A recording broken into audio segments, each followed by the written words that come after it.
साल का तो भी जायज नहीं है। ये तो हो गया जी जानवर की उम्र। बाकी 2 साल जो है, 2 दांत लोगों ने एक अपने लिए एक मैयार मुतय्यन किया हुआ है, क्योंकि हमें पता नहीं होता कि जो जानवर बेच रहा है वो सच कह रहा है या झूठ कह रहा है। तो जानवर के दांत जब दो दांत हो जाता है ना, जानवर दंदिया कहते हैं मेरे ख्याल है इसको, कि 2 दांत का जब जानवर हो गया तो फिर यकीन होता है कि ये 2 साल से ऊपर का ही है, क्योंकि 2 साल के बाद ही जानवर 2 दांत निकालता है। लेकिन ये बहरहाल जरूरी नहीं है। अगर जानवर खीरा है 2 साल, गाय में और ऊंट में 5 साल और बकरा बकरी में 1 साल वो मुकम्मल कर चुका है, और जो बेच रहा है आपको जानवर, आपको उसकी दयानतदारी पे यकीन है या गालिब गुमान है।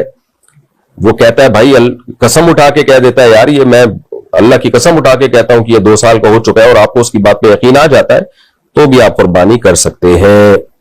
लेकिन अगर आपको उसकी बात पे यकीन नहीं आता तो फिर आप कुर्बानी नहीं कर सकते। तो मालदार आदमी के लिए ज्यादा कुर्बानियां करना अफजल है, क्योंकि वो हर साल पूरे साल सदका खैरात भी करता रहता है, बशर्ते कि करता भी हो। नहीं करता तो फिर हम उसको ये कहेंगे सदका खैरात करो। जो मालदार पूरे साल सदका खैरात करता रहता है वो ज्यादा कुर्बानियां करे, और जो गरीब आदमी जिसको सदके खैरात का मौका ही नहीं मिलता वो एक कुर्बानी करके बाकी पैसे फिर सदका खैरात करे, ज्यादा अफजल है। वैसे भी कुर्बानी में सदका और कुर्बानी दोनों जमा भी हो जाते हैं। आप जानवर ज़बा करें, कुर्बानी भी हो जाएगी, वो गोश्त सारा गरीब को सदका कर दें, डबल काम हो गया भाई। अच्छा भाई, निसाब कुर्बानी में जरूरत से जायद सामान का मतलब, कुर्बानी के निसाब में जरूरत से जायद सामान भी शामिल होता है क्या? इसमें सिले हुए और बगैर सिले हुए कपड़े भी शामिल होंगे, और 1 से जायद जूते की जोड़ियां भी शामिल होंगी। देखें, जरूरत से जायद सामान अगर प्रॉपर्टी की सूरत में है तो हर वो प्रॉपर्टी जो आपके इस्तेमाल में फिलहाल नहीं है, ना आपने उसे किराए पे दिया हुआ है, ना आप उसमें जमींदारी कर रहे हो। जमींदारी से मुराद ये है कि उसको कोई बिजनेस के पर्पज में यूज कर रहे हो, कि उस पर खेती बाड़ी का काम हो रहा है, जी गंदम लग रही है उस पर, और ना आपने उसको रेंट पे दिया हुआ है, और ना खुद घर बना के उस पर रह रहे हो। तो ऐसे प्लॉट पे कुर्बानी वाजिब है। और अगर वो प्लॉट बेचने के लिए खरीदा है तो फिर ज़कात भी वाजिब है। बेचने के लिए नहीं खरीदा तो सिर्फ कुर्बानी वाजिब है, और अगर बेचने के लिए खरीदा है तो कुर्बानी भी वाजिब, ज़कात भी वाजिब।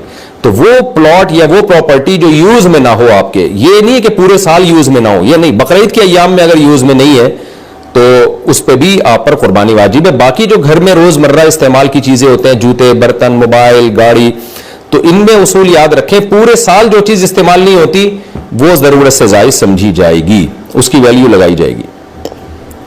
कदीम फुक़हा ने लिखा है कि 3 जोड़े जरूरत में दाखिल है, 3 से जायद जरूरत से जायद में। लेकिन आजकल के जमाने के लिहाज से ये चेंज हो गया है। आजकल क्योंकि लिबास बहुत बारीक भी होते हैं, जल्दी जल्दी फटते भी हैं, मैले भी होते हैं, तो इसलिए जो है ना आज यही फतवा दिया जाता है कि पूरे साल अगर कोई कपड़ा इस्तेमाल में नहीं आ रहा तो इसका मतलब है कि वो आपकी ज़रूरत से ज़ायद है। घर में डिनर सेट पड़ा हुआ है, पूरे साल इस्तेमाल में नहीं आता तो ज़रूरत से ज़ायद।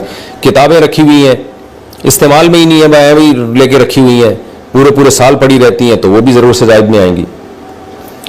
लेकिन अगर उलमा के पास किताबें हैं और वो किसी भी वक्त उनको ये है कि मेरे इस्तेमाल में आ सकती हैं, रिसर्च के काम आएंगी, तो फिर वो ज़रूरत में दाखिल हैं। कर्जदार पर कुर्बानी का हुक्म, एक आदमी साहिब निसाब है मगर इसने लोगों का कर्ज देना है, क्या इस पर कुर्बानी वाजिब होगी? जनाब, साहिब निसाब है और कर्जा निसाब से ज्यादा है तो फिर तो वाजिब नहीं होगी, लेकिन कर्जा निसाब से कम है और इतना कम है कि अगर वो कर्जा अदा करे तो भी साहिब निसाब रहेगा। जैसे आजकल साहिब निसाब तकरीबन 90,000 में हो जाता है, तो तकरीबन 90,000 के लगभग 52.5 तोले चांदी की कीमत है। तो 90,000 किसी के पास है, कर्जा 40,000 का है, तो उसके पास बचे 50,000, तो ये साहिब निसाब नहीं है। लेकिन उसके पास 2 लाख रुपए हैं और कर्जा 1 लाख का है, तो फिर भी 1 लाख बचते हैं उसके पास।